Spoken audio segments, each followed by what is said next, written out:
ஸ்ரீமதே ராமானுஜாய நமக. பாகவதர்கள் எல்லோருக்கும் அடியனுடைய நமஸ்காரங்கள். நம்முடைய திவ்ய தேச திருநாம அனுபவத்தில் அடுத்து நாம் பார்க்க போகும் திவ்ய தேசம் மோகனக்ஷேத்திரம், மோகினியூர், உத்துங்கவனம், ராஜேந்திர வளநாடு என்று பல பெயர்களில் அழைக்கப்படும் 55வது திவ்ய தேசமான திருமோகூர். முதலில் தல வரலாறுகளை பார்க்கலாம். எம்பெருமான் பார்க்கடலை கடைந்த வரலாறு அனைவருக்கும் தெரிந்த ஒன்று. தேவர்களுக்கு அமிர்தம் கொடுப்பதற்காக திருமால் மந்தரமலையை மத்தாக்கி வாசுகியை கயிறாக்கி பார்க்கடலை கடைந்தார். கூர்மாவதாரம் எடுத்து மலையை தாங்கினார். முதலில் ஆலகால விஷம் வெளியே வர சிவபெருமான் அதனை ஏற்றார். பின்னர் சந்திரன், உச்சைஸ்ரவஸ் எனும் குதிரை, கற்பகமரம், காமதேனு, அகல்யை, ஐராவதம் என்னும் யானை, திருமகள், கௌஸ்துபமணி ஆகியவை தோன்ற கடைசியில் அமுதம் ஏந்தியபடி தன்வந்திரி பகவான் வெளியே வருகின்றார். அமுதத்தை பெற தேவர்களும் அசுரர்களும் மீண்டும் போட்டி போட மீண்டும் போர் மூழும் போல் இருந்தது. அப்பொழுது திருமால் அழகாக ஒரு மோகினி வடிவம் கொண்டு அமிர்தத்தை கையில் எடுத்து கொள்ளுகின்றார். அவள் அழகில் மனதை பறிகொடுத்த அசுரர்கள் விழித்து கொள்வதற்குள் அமிர்தத்தை தேவர்களுக்கே கொடுத்து முடித்தார். இந்த வரலாறு ஸ்ரீமத் பாகவதம், விஷ்ணு புராணம் உட்பட பல புராணங்களில் கூறப்படுகின்றது. தேவர்களுக்கு மோகினி அமிர்தத்தை கொடுத்த இடமே இந்த க்ஷேத்திரம்.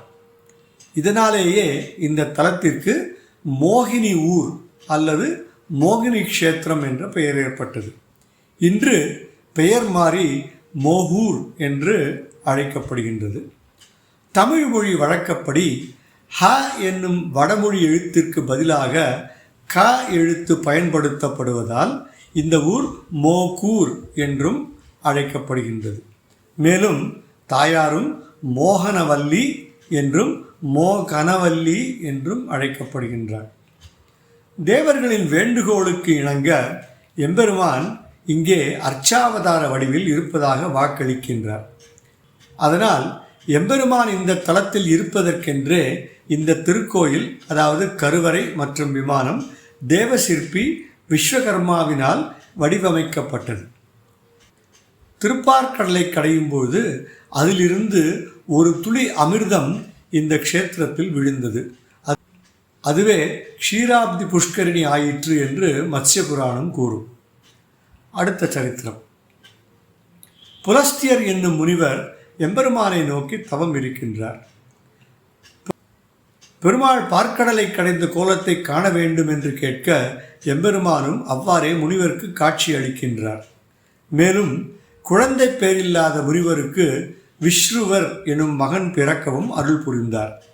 எனவே இங்கு பார்க்கடல் வண்ணனுக்கு ஒரு தனி சந்நிதி உள்ளது. இங்கு எம்பெருமான் தாயார்கள் இருவரும் பிரார்த்தனை செய்ய ஆதிசேஷனின் மேல் பிரார்த்தனா சயனம் என்னும் கிடைக்கை கோலத்தில் பெருமாள் எழுந்தருளியுள்ளார். தாயார்கள் பிரார்த்தனை செய்வது போல வேறு எந்த திவ்ய தேசத்திலும் இல்லை. அடுத்த சரித்திரம். பிரம்மன் இவ்விடத்தில் திருமாலை குறித்து தவம் செய்த நிகழ்ச்சி பிரம்மாண்ட புராணத்திலும் மத்ஸ்ய புராணத்திலும் தல வரலாற்றோடு கலந்து கிடைக்கின்றது. பிரம்மன் நீராடி தவம் செய்ததால் இங்குள்ள ஒரு தீர்த்தம் பிரம்ம தீர்த்தம் என்று அழைக்கப்படுகின்றது. இனி பாசுரங்களை காணலாம். திருவாய்மொழி 10:1 பதிகம் இந்த தலத்தின் மேல் ஆழ்வாரால் மங்களாசாசனம் செய்யப்பட்டு அருளி செய்யப்பட்டது. நம்மாழ்வார் இந்த உலகை விட்டு வைகுந்தம் செல்ல புறப்பட்ட போது வழித்துணையாய் வந்தது திருமோகூரில் எழுந்தருளியுள்ள காளமேக பெருமானே என்று வைஷ்ணவர்கள் நம்புகின்றனர். ஆழ்வாரும் இவரை தனக்கு ஆப்தன் அல்லது திருமோகூர் ஆத்தன் என்று பாசுரத்தில் துணையாக இருப்பவன் என்ற பொருளில் அழைக்கின்றார். இந்த பதிகத்தில் ஆழ்வார் எம்பெருமானை பலவிதமாக வர்ணிக்கின்றார். இது தொடர்பாக நம்பிள்ளையின் ஈட்டு வியாக்கியானம்.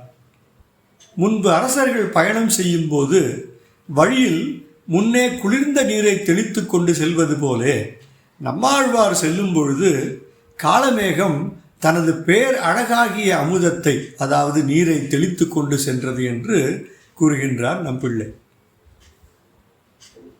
பெருமாள் அப்படி முன்னே சென்றிருந்தால் பின்னால் சென்ற ஆழ்வார் எப்படி காளமேக பெருமானுடைய 4 தோள்கள், கரிய கூந்தல், தாமரை கண்கள், கனிவாய், மணித்தடத்து அடிகள், சுடர்கள் ஜோதி போன்ற வடிவை பார்த்திருக்க முடியும் என்ற கேள்வி இங்கே எழுகின்றது. இதற்கு விடையாக நம்பிள்ளை, அவன் முன்னே போக பின்னே போகா நின்றால் அவ்வடிவழகு தன்னை அனுபவித்து கொண்டு போம், அதுவே பிரயோஜனமாக போகும்படியாக இருப்பது என்று கூறுகின்றார். அதாவது பெருமாள் முன்னே ஆழ்வாருக்கு வழிகாட்டி செல்லுகின்றார்.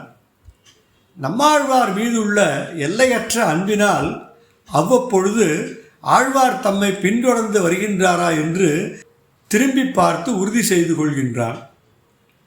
அப்படி எம்பெருமான் திரும்பி பார்க்க ஆழ்வார் காளமேக பெருமானுடைய அழகை முழுவதும் கண்டதாக நம்பிள்ளை கூறுகின்றார். அதனை அனுபவித்து கொண்டே ஆழ்வார் எம்பெருமானின் பின் செல்கின்றார். இதனையே ஆழ்வார் வாய்த்த திருமோகூர் ஆத்தன், அதாவது ஆப்தன், நண்பன், வழிக்கு துணையாக வருபவன் என்று அருளி செய்வதாக நம்பிள்ளை கூறுகின்றார். இதோ அந்த பாசுரம்.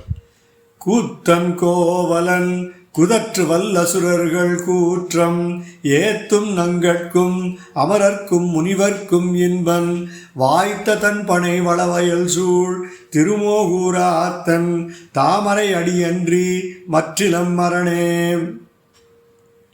நம்மாழ்வார் பாசுரங்களில் அருளி செய்தபடியே இந்த தலத்தில் கோயிலின் அருகே உள்ள ஏரிக்கு தாளதாமரை என்றும், சுற்றுப்புறம் உள்ள வயல்களுக்கு தடமணி வயல் என்றும், மூலவருக்கு காளமேக பெருமாள் என்றும் திருநாமங்கள் உண்டு. இது முதல் பாசுரத்திலேயே அருளி செய்யப்படுகின்றது. தாளதாமரை தடமணி வயல் திருமோகூர் நாளும் மேவி நன்கமர்ந்து நின்று அசுரரை தகர்க்கும் தோளும் 4 சுரிகுழல் கமலக் கண் கனிவாய் காளமேகத்தை அன்றி மற்றொன்றிலம் கதியே. ஆழ்வாருடைய பாசுரத்தில் குறிப்பிட்டபடி பார்க்கடல் வண்ணனுக்கு படர்கொள் பாம்பனை பள்ளி கொள்வான் என்ற திருநாமம் உண்டு. இடர்கடையம்மை போந்தளியாய் என்றென்றேத்தி சுடர்கொள் ஜோதியை தேவரும் முனிவரும் தொடர படர்கொள் பாம்பனை பள்ளி கொள்வான் திருமோகூர் இடர்கெட அடிபரவுதும் தொண்டீர் வம்மினே.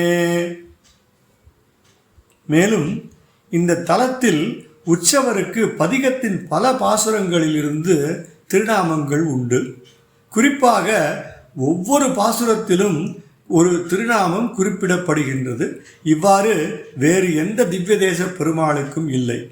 பெயர்களாவன: 1000 பேருடைய அம்மான், வென்றியும் மூங்குலகளிப்பான், சுடர்கொள் ஜோதி, படர்கொள் பாம்பனை பள்ளி கொள்வான், சுடரொளி ஒரு தனி முதல்வன், கூத்தன், கோவலன், ஆப்தன், தயரதன் பெற்ற மரகத மணித்தடம், காமரூபம் கொண்டு எழுந்தளிப்பான், குடமாடு கூத்தன் என்ற 10 திருநாமங்கள் 10 பாசுரங்களிலிருந்து ஆழ்வார் எம்பெருமானுக்கு மங்களாசாசனம் செய்துள்ளார்.